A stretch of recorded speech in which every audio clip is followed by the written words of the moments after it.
Hello and welcome to Service Management Key Concepts. My name is Dr. Suzanne Van Hove and I will be your instructor. So the topics that we're going to look at in this module are the 4 P's of strategy and the 4 P's of design, the portfolio, pipeline, and catalog, and other key concepts within service management. So the concepts that we're going to review here, again, providers and stakeholders, strategy, the 4 P's of strategy and design, the SDP, portfolio, pipeline, and catalog, a RACI model, and the PDCA. All of these really underpin the operations and the management system of a service provider in terms of delivering service. Okay, so our various providers, our providers and stakeholders. So this should be a review from your foundation. We have 3 provider types, 3 service provider types. We have a type 1, which is an internal service provider, or ISP. And this provider is embedded in a business unit. So in other words, the different departments within an organization would have their own IT group supporting them. A type 2 is a shared services unit, and here's where a provider will deliver the same service to 1 or more business units. Most organizations have something like this in terms of an overall organizational-wide IT department or service provider organization that will deliver functionality to various business units. A type 3 is an external service provider, or an ESP, and this type of provider will provide services to external customers. So most likely your organization would have probably all 3 types, or at least probably an internal or a type 1 and a type 2, or a type 1 and a type 3. You'll probably have a combination of each of the provider types. When we talk about stakeholders, we're talking about the customer. We could have an internal and an external customer depending on our provider type. Obviously, the external customer would be linked to a type 3 provider, and an internal customer would be linked to a type 1 or a type 2 provider. Other stakeholders include the users, as well as suppliers. Stakeholders could also be management, your stockholders, etc. But those are your basic stakeholders. When we talk about the 4 P's of strategy, and because we are going to focus on the service strategy volume, we really need to understand this concept. And this is from Mintzberg in some of his work in the early 80s and how he describes strategy. So we have the perspective of the organization, and this is really the vision, mission, or direction of an organization, and it will describe the business of the provider.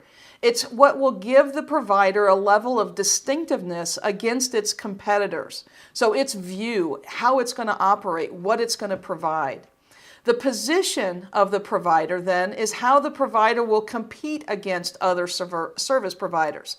What are its attributes and its capabilities? So how does it differentiate itself from others in their professional vertical? So we have our perspective, which is our vision and mission, what we're going to deliver, how we're going to deliver it, and how we're going to be different than our competitors. Then we have the element of plans, which are the activities which will transition from the current, which will transition the organization from its current position to its desired position. So in other words, how are we going to evolve over time and stay within our vertical and stay different within our vertical from our competitors?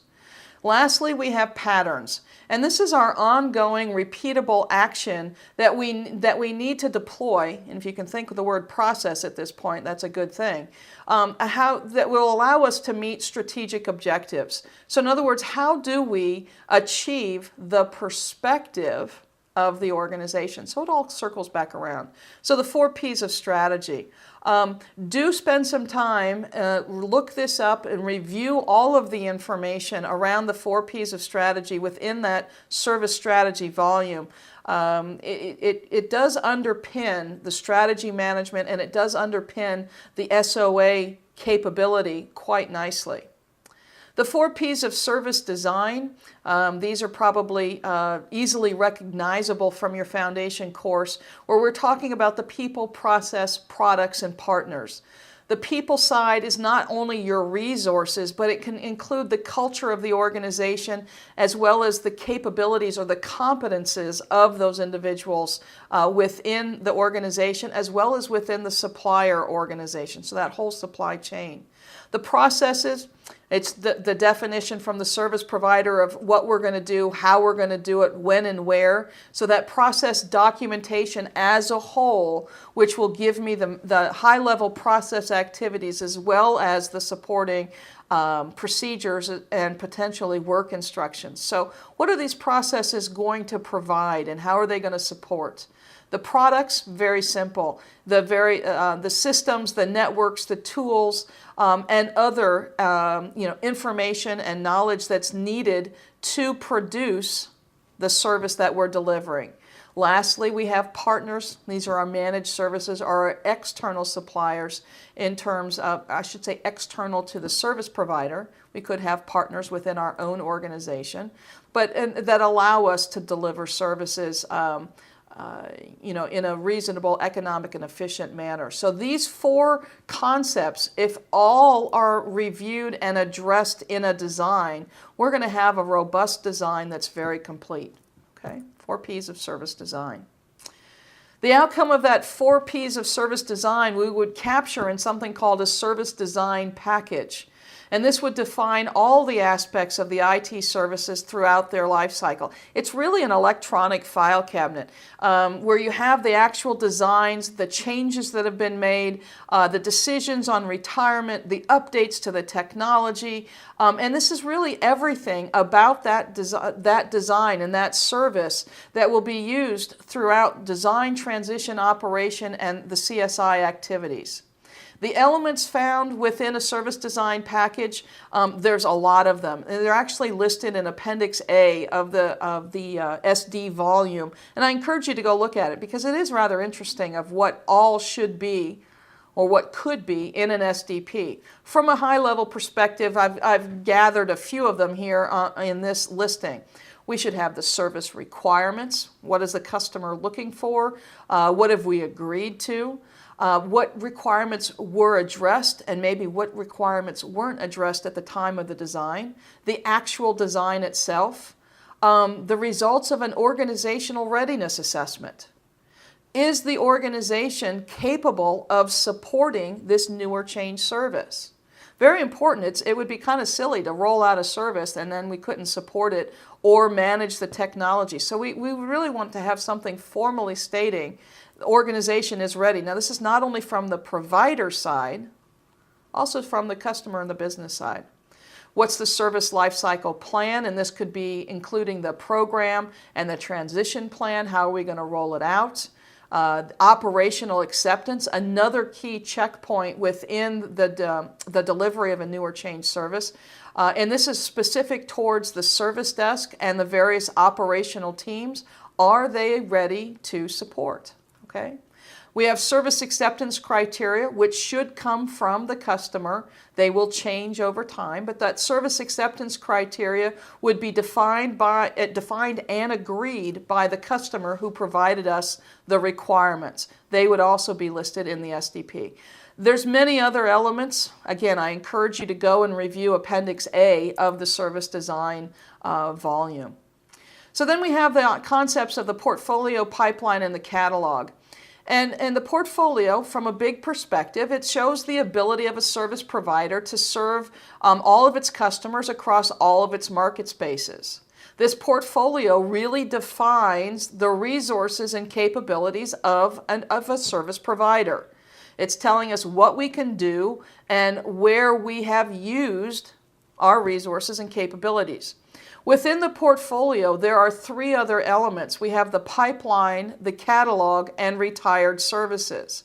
The pipeline are services that are proposed or in development. The catalog are services that are live or available for deployment, meaning we may not have deployed it yet, but it is ready to go. And then the retired services element are services that are being phased out or that are fully retired, but we have to keep them, quote unquote, around because of regulatory, statutory, or legislative reasons. So those are the three elements within the portfolio as well. Realize that the pipeline, catalog, and retired services, they utilize our resources and capabilities in order to address the new or changed service or the ongoing support of a live or operational service. Additionally, we also need to have and understand the concept of a RACI model. In the previous module, we looked at 4 generic roles with the service owner, the process owner, process manager, and the process practitioner. If we understand the various roles that are in place and the activities that are being performed by those roles, we can create this concept of a RACI model, and we can define the responsibility, the accountability, roles to actions to the various roles, as well as who's going to be consulted and informed. So the way we create a RACI is down in the first column. We'll have the activities, and in the first row of the RACI we will have the various roles. And if you notice the RACI that's listed on the slide here, this is for incident management. It's very high level. The roles are, the first role, which may be a little bit confusing, is the service desk and incident management. So we've looked at the various activities within incident management. So we have the logging. Well, the accountability of the logging of an incident would sit with the service desk or incident management. So they'd be accountable and responsible. And we can continue down that track of understanding. When we talk about consulted, we're asking. We want information. When we discuss informed, we're providing information. So at the same time, we actually now have defined a communication plan around this process. Also note on some of the rules here is that the main rule that you should see is that every activity only has one A. If you have more than one A, it's not right. So every activity has a single A. Only one person can be accountable. Now you can have as many R's as you want, but be careful. If every role has an R, or if everybody's responsible, nobody really is. Now if you look at the investigation, diagnosis, and resolution and recovery activities, you'll see that 3 of the 4 roles listed have the R. And that's okay, because it will depend on the type of the incident as to where it gets assigned or escalated. So if it's something that operations and the support teams can handle, second or third line of support, they're going to be responsible. But if the investigation diagnosis rests outside of our functionality or the scope of services that we provide, then the third party or external provider would be responsible. So you understand how that can be read. There's 2 other types of RACI models. There's a RACI VS, which is verifies and signs. So in other words, we can verify and sign off on activities. And then we also have the RACI, which is, the S is kind of this generic catch-all, which is supportive. So if you don't have an R, A, C, or an I, you can list the role as supportive. To me, that's just kind of overkill, but up to your organization. Okay. The PDCA, this should be very familiar. This is with Deming and the Plan, Do, Check, Act. I like this diagram because it gives you some good information of what's happening at each stage, and it also implies that it is ongoing. That circle is not complete, and so you'd have this escalating series of activities as we went through them. Under the plan activities, very much, or just like it sounds, it's the planning. We look at the scope and the objectives. What are the various processes and roles and tools that we need? What are the measures? Once we have the plan in place and we've defined our service or our process, we go to the do element. Within do, we're assigning the roles and responsibilities, and we're operating that service or process. We're communicating and training as we need to, and we're integrating with the other life cycle stages. We have the monitoring in place, etc. Once we have that and we're basically live, then we need to check our performance, and it goes back to the plan stage where we have those measurements defined and thought about. So we'll now check the operation. So we're monitoring, measuring, and reviewing. We report on our services and our progress. We can do some audits and we can recommend improvements. From those check activities, we can maintain the status quo if we've met our requirements, or we may find that we need to do improvements. And that's when we start moving into the act stage, where we make the decision that we're good to go, or we need to start thinking about implementing some improvements. And those implemented improvements, or the suggested improvements, will trigger the restart of the PDCA, where we start looking at what's in place and now how do we improve it so that we can meet the measures and metrics as defined.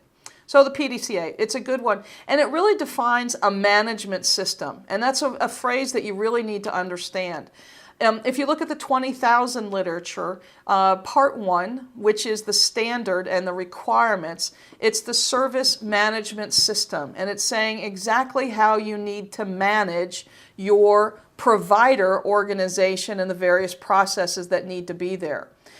It's really good information because as a whole, ITIL doesn't, it kind of tap dances around how do we create an overall management system, or how do we create that overall governance. Within the standard, in specifically Chapter 4, Section 4, it really does give it to us in terms of a service management system. So I encourage you to go out and review that. Otherwise, thanks for joining us today.